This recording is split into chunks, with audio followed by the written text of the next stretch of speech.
শিক্ষক মন্ডলীর পক্ষ থেকে আমার কৃতজ্ঞতা, ধন্যবাদ এবং সমবেদনা। সংগ্রামী শিক্ষক মন্ডলী, আজকে আমাদের থাকার কথা ছিল ক্লাসে, আমরা এসেছি রাজপথে। আমরা শিক্ষক, আমরা জানি বৈষম্য কি জিনিস, বৈষম্যের ব্যাখ্যা কি। সারা জাতি যখন সরকারি সকল সুযোগ সুবিধা একভাবে ব্যবহার করে, বেসরকারি শিক্ষকরা তখন অন্যভাবে ব্যবহার করে। এই বৈষম্য মেনে নিলে এই জাতির অগ্রগতি উন্নতি কখনোই সম্পূর্ণ সফল করা সম্ভব না।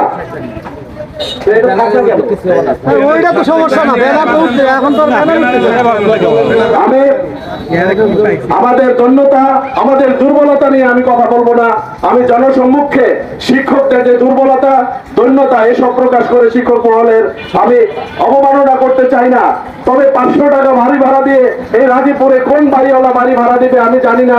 এটা তো রাজীপুরের একটা প্রত্যন্ত এলাকার কথা বলছি না, সারা বাংলাদেশে বড় বড় যে উপজেলাগুলো রয়েছে, শহর পর্যায়ে যারা থাকে, 500 টাকা দিয়ে তারা কোথায় কোন বাড়ি ভাড়া পাবে? এটাই আমার জাতির কাছে প্রশ্ন।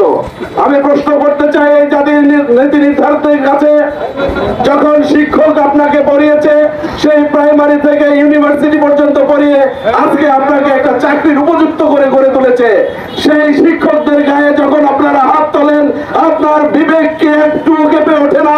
এটা এই জাতির কাছে আমার প্রশ্ন। আমি বলবো শিক্ষকদের আজকে সময় এসেছে। 71-এর মুক্তিযুদ্ধে যেমন শিক্ষকদের একটা ভূমিকা রয়েছিল, আবার 24-এর গণ অভ্যুত্থানে বৈষম্য বিরোধী আন্দোলনে শিক্ষকদের ব্যাপক অংশগ্রহণ হয়েছিল। আমরা চাই এবারকার সারা বাংলাদেশের শিক্ষকদের বৈষম্য দূর করার জন্য আমরা রাজপথে অবস্থান নিয়েছি এবং কি রাজপথে ততক্ষণ পর্যন্ত থাকবো যতক্ষণ পর্যন্ত আমাদের বৈষম্য দূর হবে না।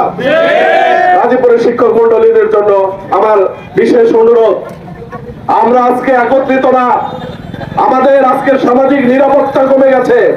আমাদের নেতা নির্বাচন করতে হবে, আমাদের সংগঠন তৈরি করতে হবে, সেই সমস্ত নেতৃত্ব তৈরি করতে হবে যে আপনার সামাজিক নিরাপত্তা নিশ্চিত করবে, আপনার প্রয়োজনে আপনার পাশে থাকবে, আপনার প্রতিষ্ঠানের প্রয়োজনে সারা রাজীপুরের শিক্ষককে একত্রিত করে আপনার প্রতিষ্ঠানের পাশে থাকবে।